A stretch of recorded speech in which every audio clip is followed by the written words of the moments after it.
I used to think love was a lie we told ourselves to make loneliness bearable. Not just any love, gay love specifically. The kind of love I was supposed to want, supposed to seek, supposed to believe in. I'd scroll through social media seeing happy couples, their fingers intertwined, their smiles too perfect, their captions too poetic. Found my forever person, they'd write with a rainbow emoji and a heart. And every single time I'd roll my eyes so hard I'm surprised they didn't get stuck. My name is Daniel, and for 28 years I built walls so high around my heart that I convinced myself they were windows. I told myself I could see clearly, that I understood how the world worked, that I was too smart, too practical, too realistic to fall for the fairy tale. I had my reasons. Growing up in a small town in Ohio, I learned early that being gay meant being careful. It meant reading the room before you spoke, monitoring your gestures, deepening your voice just enough, standing just so. It meant watching other boys hold hands with girls and feeling something twist inside you that you couldn't name because numbing it would make it real. When I finally came out at 19, I thought I'd find my community, my people, the belonging I'd been missing. Instead, I found a different kind of loneliness.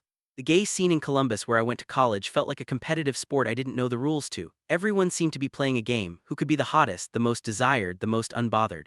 Dating apps were a wasteland of torso pics and one-word responses. Bars were meat markets where connection lasted exactly as long as last call.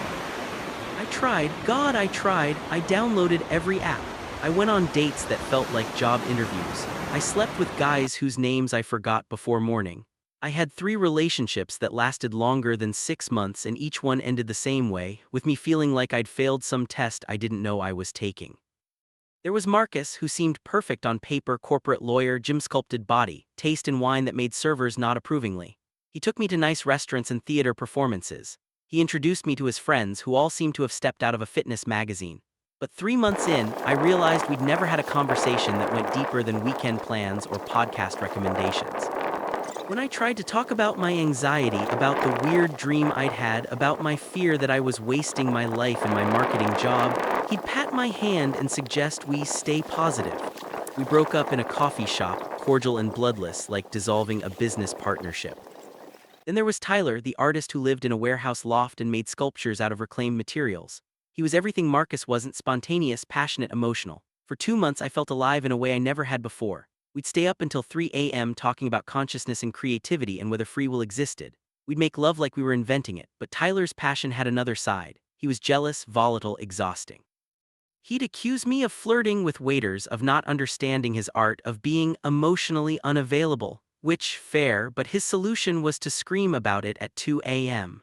That ended with me packing my things while he threw a ceramic bowl at the wall and sobbed. The last one was James, sweet, boring James, who worked in it and collected vintage comic books.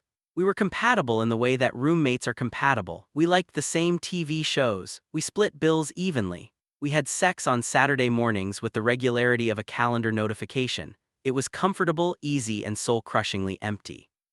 I ended it after 8 months, sitting on his couch while Star Trek played in the background, and I remember thinking, if this is as good as it gets, I don't want it.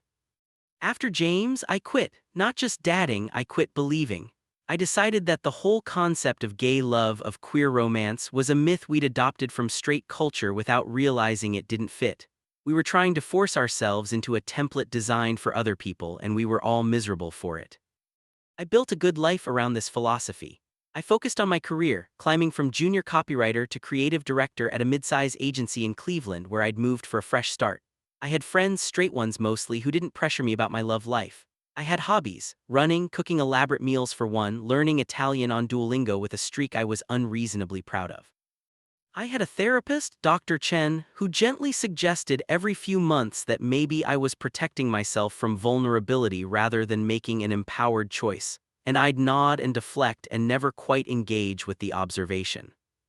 I had hookups when I needed them, arranged with the efficiency of ordering takeout. No complications, no promises, no mornings after. I'd perfected the art of the graceful exit, the friendly but firm boundary, the way to make someone feel desired for exactly as long as I wanted them there and not a second longer. I was fine. I was fine. I told myself this so often it became a mantra, a prayer, a shield. The thing is, I was so convinced of my own worldview that I'd stopped noticing how lonely I was. Loneliness, I'd learned, is like chronic pain. If you live with it long enough, it becomes background noise. You forget that other people don't feel it. You forget that it's not supposed to be there at all. I remember the exact moment I realized how deep I was in my own bullshit, though I didn't recognize it then. It was a Tuesday in October, one of those perfect fall days Cleveland occasionally gifts you before winter comes crashing in. The leaves were peak colors, reds and golds and oranges that looked almost artificial in their vibrancy. I was walking through Edgewater Park on my lunch break, earbuds in, half listening to a podcast about productivity hacks. There was a couple on a bench, two men, probably in their 60s with silver hair and worn jackets. They weren't doing anything remarkable, just sitting there, one reading a newspaper while the other did a crossword puzzle. But as I passed, the one with the crossword leaned over and said something, and the other laughed, this rich, warm sound, and touched his husband's knee with a familiarity that spoke of decades. Something inside me cracked. Just a hairline fracture, barely noticeable, but it was there. I pushed it down, shoved it into the same place I kept all the inconvenient feelings, and kept walking. The podcast droned on about morning routines and optimal email management.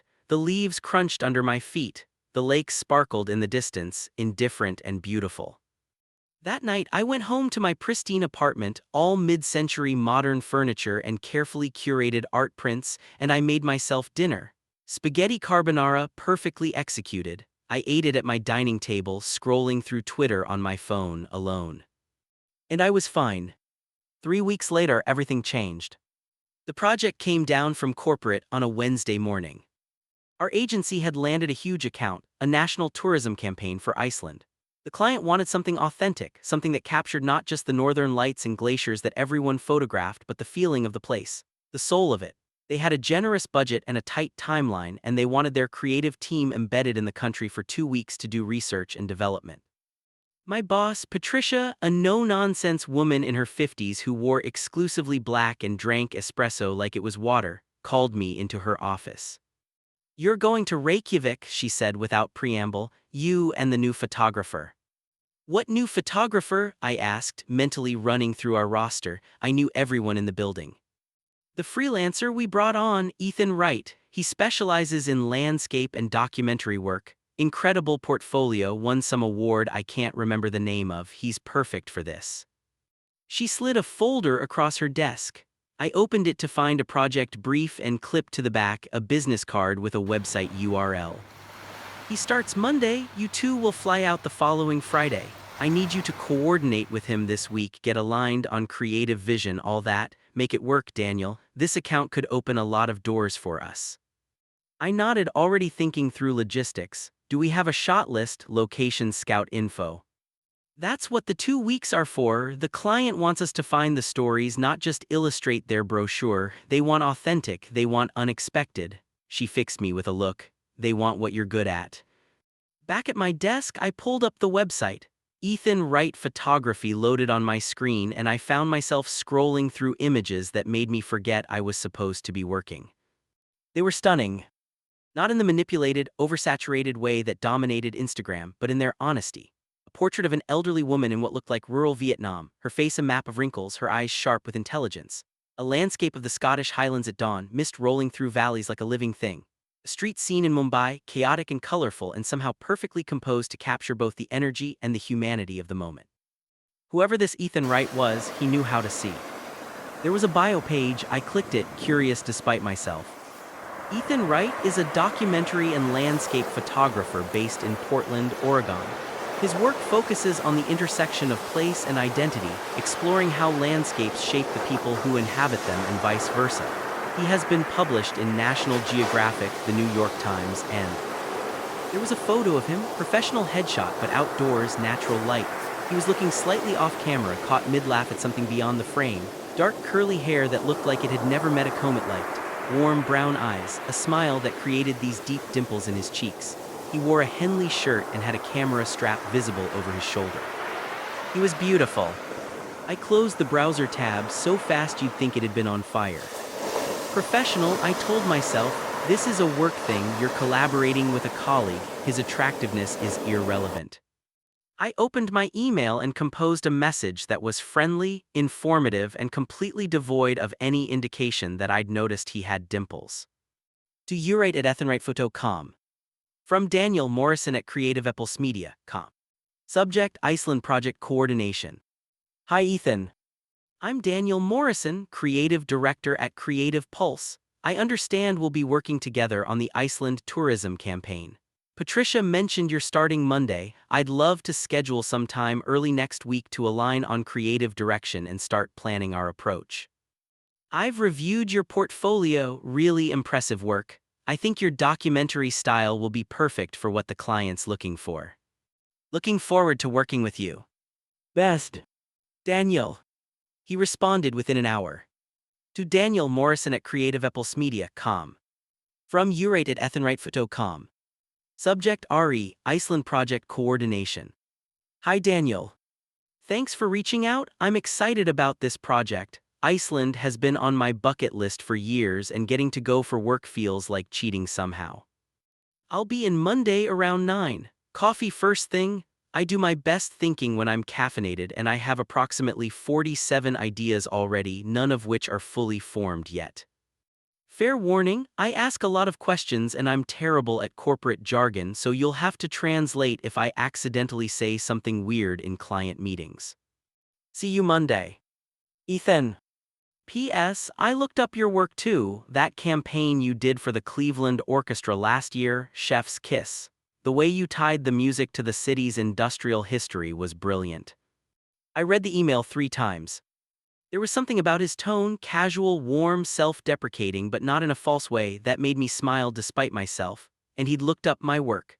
The Cleveland Orchestra campaign had been a passion project, something I'd fought for against client resistance, and it had won a regional Addy Award. The fact that he'd noticed that he'd specifically mentioned it. Professional, I reminded myself again. Monday morning, I was at my desk by 8, which was earlier than usual. I told myself it was because I wanted to get ahead on some other projects before the meeting. I did not examine why I changed my shirt twice before leaving the apartment, or why I'd actually used the expensive hair product instead of just running my fingers through it wet. At 8:57, there was a knock on my open office door. Daniel. I looked up and my brain short-circuited for a solid 3 seconds. The photo on the website had not done him justice. Ethan Wright stood in my doorway holding 2 cups of coffee, wearing jeans and a forest green flannel over a t-shirt with some band I didn't recognize. His hair was even curlier in person, a chaotic halo that suggested he'd also tried to deal with it this morning and given up. He had a messenger bag slung across his body, worn leather, that had probably been to every location in his portfolio. But it was his smile that got me. Genuine and unguarded and aimed directly at me like we were already friends. I brought a peace offering, he said, stepping into the office and setting one of the cups on my desk. I didn't know how you take your coffee, so I got you a latte with an extra shot and some vanilla syrup on the side. You know, options. I blinked at him. When was the last time someone had brought me coffee? When was the last time anyone had thought about giving me options? Thank you, I managed. You didn't have to do that. I know, but I wanted to make a good first impression. Did it work? He grinned and those dimples appeared and I had to look down at my coffee cup to maintain composure. You're off to a good start, I said, aiming for dry humor and mostly succeeding. He dropped into the chair across from my desk with the easy physicality of someone comfortable in his own skin. So Iceland, I've been up since 5 reading everything I can find. Did you know they have a Christmas tradition involving 13 Yule lads who are basically pranking trolls? One of them steals sausages, one steals candles, there's one who just slams doors, and apparently if kids are bad they get a potato in their shoe instead of candy. I found myself leaning forward. I did not know that. See, this is the stuff we need to find, not just here's a glacier, isn't it pretty, but the weird, specific things that make a place real, the stories people tell, the traditions that seem bizarre to outsiders but make perfect sense when you're there. He pulled out a battered notebook, paper, not digital, and flipped it open. It was full of sketches, notes, webbing diagrams that sprawled across pages. I was thinking, he continued, what if we structured the campaign around the concept of Theta Red Est? It's this Icelandic phrase that roughly translates to "it will all work out." It's a whole cultural attitude, this combination of resilience and optimism in the face of, living on a volcanic island in the North Atlantic where the sun disappears for months at a time. I sat back, impressed despite myself. That's actually perfect. It positions Iceland not just as a destination but as a mindset, an approach to life. Right, his eyes lit up.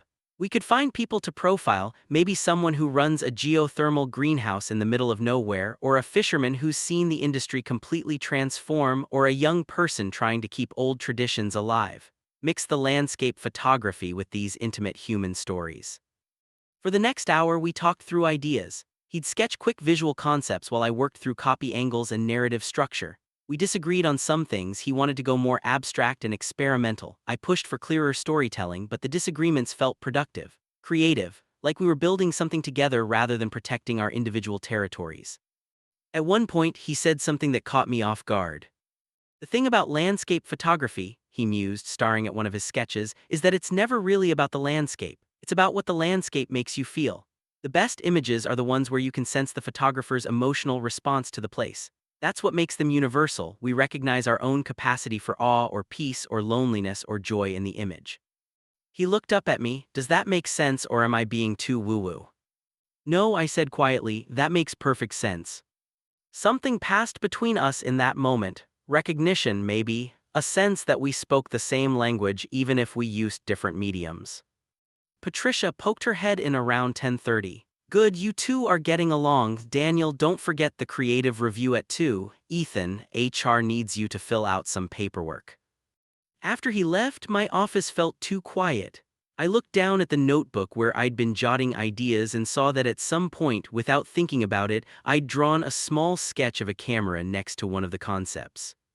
I'd never drawn in my notebooks before. I was a words person, not a visual thinker. But something about Ethan's energy, his way of seeing, had made me want to try. The week before we left for Iceland passed in a blur of planning meetings, shot lists, and logistical coordination. Ethan was around the office constantly, and I found myself looking forward to our work sessions in a way that felt different from my usual professional engagement.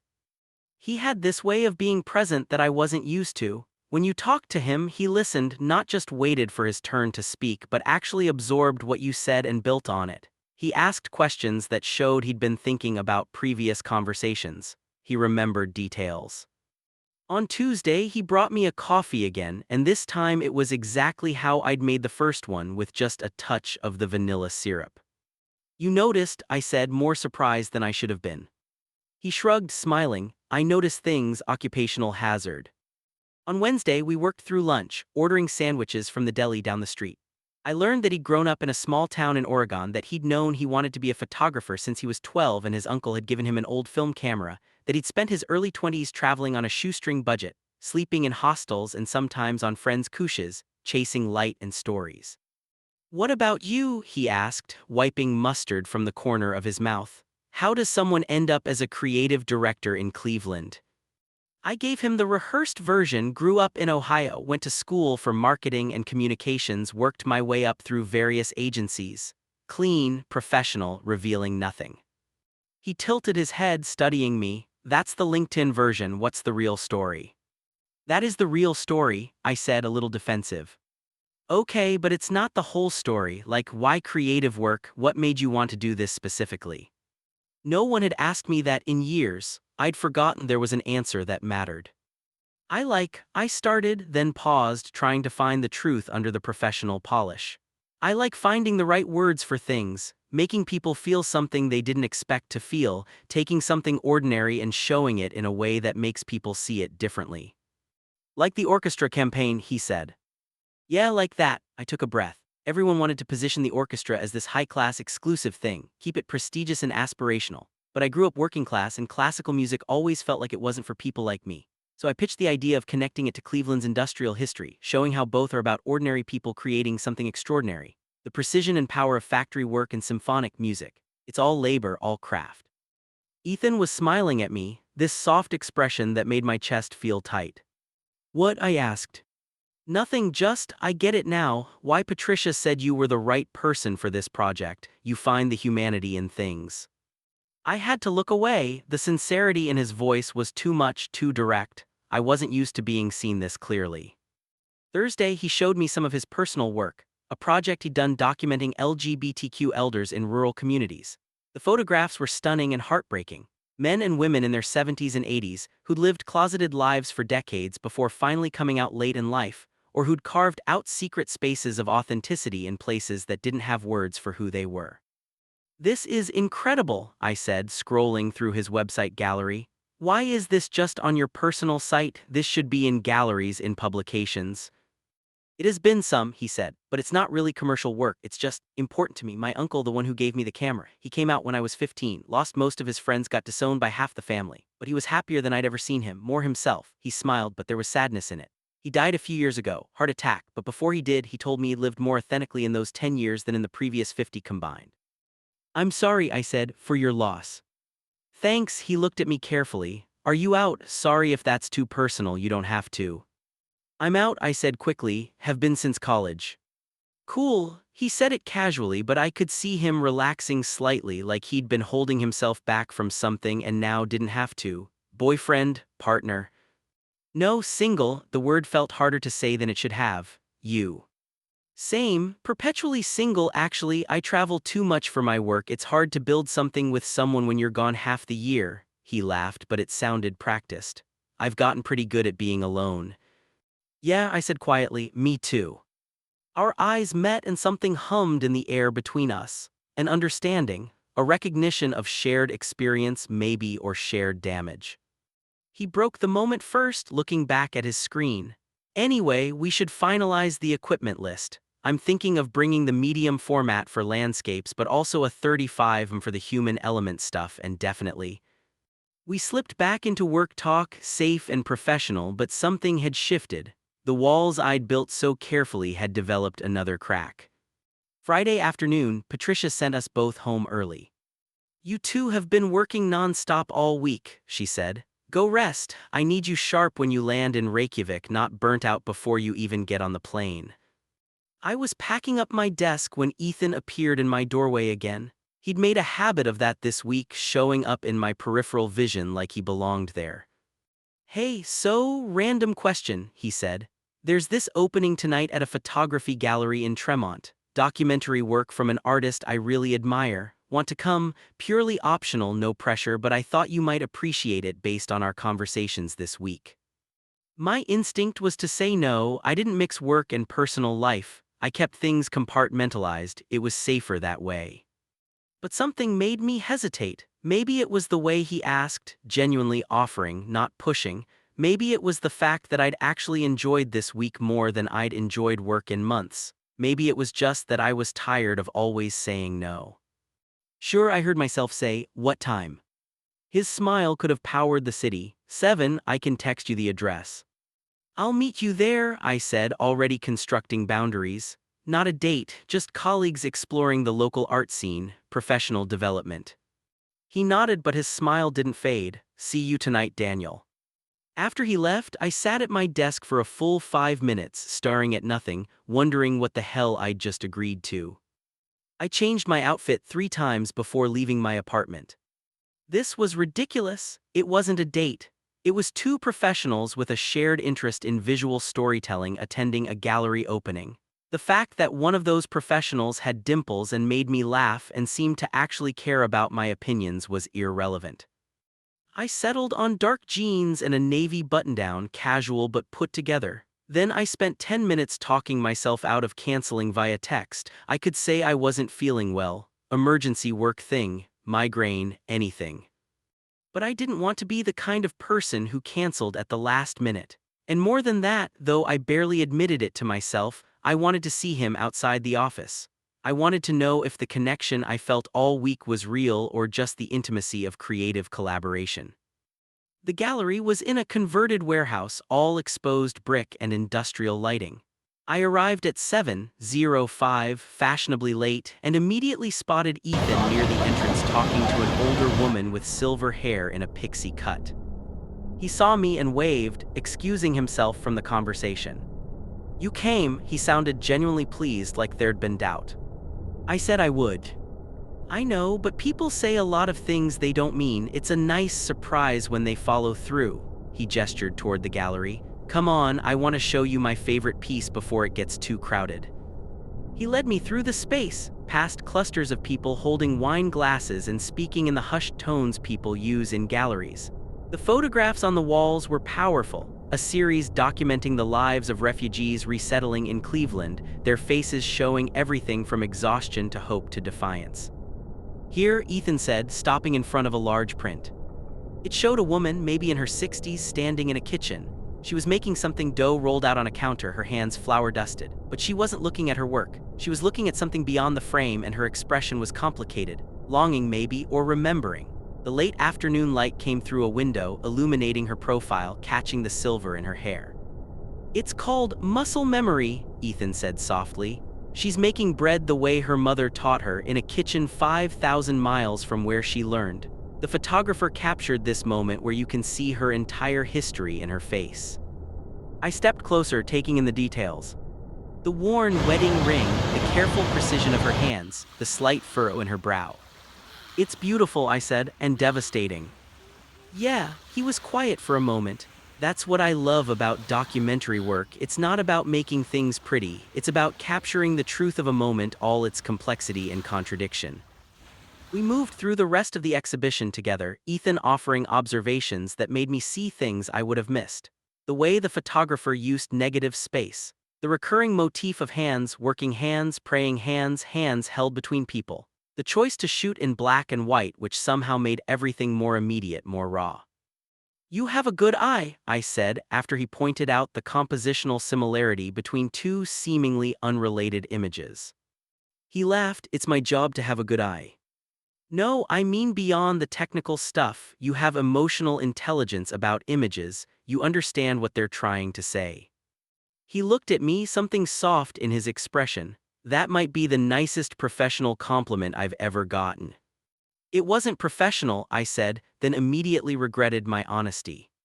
But Ethan just smiled. "Even better." We grabbed wine from the bar they'd set up in the corner, cheap white wine in plastic cups, the staple of every gallery opening. We found a bench in a quieter section and sat, watching people move through the space. "Can I ask you something?" Ethan said after a while. "Sure." "This week, working with you, you're brilliant at what you do, creative, thoughtful, articulate, but sometimes it feels like you're holding yourself back, like you've got all these ideas and feelings, but you're only letting about 60% of them out into the world." He looked at me carefully. "Is that just your work mode, or is that all the time?" I should have been offended. It was invasive, presumptuous. But he asked it so gently, with such genuine curiosity rather than judgment, that I found myself actually considering the question. "It's safer," I said finally, holding back. "Safer how?" I took a sip of wine, buying time. "If you don't let people see all of you, they can't reject all of you. They can only reject the parts you showed them." Ethan was quiet, absorbing this. "That's really sad, Daniel." "Maybe, but it works." "Does it?" He turned on the bench to face me more fully. "Does it actually work, or does it just mean you're always a little bit lonely?" The observation landed like a punch. How could he see that? We'd known each other for 5 days. "I don't," I started, then stopped. "I'm fine." "You keep saying that. I'm fine." But fine is such a nothing word. It's what you say when you can't say what you actually feel. "And what do I actually feel?" It came out sharper than I intended, defensive. "I don't know," Ethan said simply, "but I'd like to." The honesty of it disarmed me completely. I looked at him, really looked. At the openness in his face, the vulnerability he seemed to carry so easily, like it was a strength rather than a weakness. He wasn't playing games, he wasn't testing me, he was just sincere, genuinely interested, genuinely present. When was the last time someone had looked at me like that? "I'm scared," I said, the words escaping before I could stop them. "I'm scared that if I want things, real things, not just the sanitized version I tell myself I'm okay with, I'll get hurt. And I've built this whole life around not getting hurt, and it works most of the time, except for moments like this when someone asks me a direct question, and I remember that I'm so fucking lonely I could scream." I stopped, horrified. I'd said too much, revealed too much, broken all my own rules in the space of 30 seconds. But Ethan didn't look shocked or uncomfortable. He just nodded, like I'd confirmed something he already suspected. "Thank you for telling me that," he said. "And for what it's worth, I'm scared too, terrified actually. I left my last relationship 2 years ago because he wanted me to choose between him and my work, and I chose my work because it felt safer, because cameras don't ask for commitment and landscapes don't leave you." He smiled, self-deprecating. "So I get it, the whole building a life around not getting hurt thing. I just think maybe we're both missing out." "On what?" On the good stuff, the scary, messy, complicated good stuff that happens when you let someone in. We sat there in the gallery, surrounded by photographs of other people's lives, other people's stories, and I felt something crack open inside me. Not breaking, opening. Like a door I'd kept locked for so long I'd forgotten what was on the other side. "I'm glad you invited me tonight," I said quietly. "Yes. Yeah." His smile was sunlight. "I'm glad you came." We stayed until the gallery closed, talking about everything and nothing. His favorite photograph, Dorothea Lange's Migrant Mother, my secret love of terrible reality TV. His collection of vintage cameras he'd found at estate sales and flea markets. My brief, disastrous attempt to learn the cello in my 20s. The conversation flowed easily, naturally, like we'd been having it for years instead of hours. When we finally left, stepping out into the October night, Cleveland glittered around us, not beautiful exactly, but alive. Real. "Can I walk you to your car?" Ethan asked. "Sure." We walked in comfortable silence for a block before he spoke again. "So Iceland next week." "Iceland next week," I confirmed. 2 weeks in a foreign country with someone you just met. That's either going to be amazing or a complete disaster. I looked at him, at the way the streetlights caught in his curly hair, at the easy grace of his movements, at the way he smiled at me like I was someone worth knowing. "I think it's going to be amazing," I said. And I meant it. The end. If this story touched your heart, show your support by liking this video. Subscribe to our channel for more powerful stories like this. Your support keeps these stories alive. Thank you.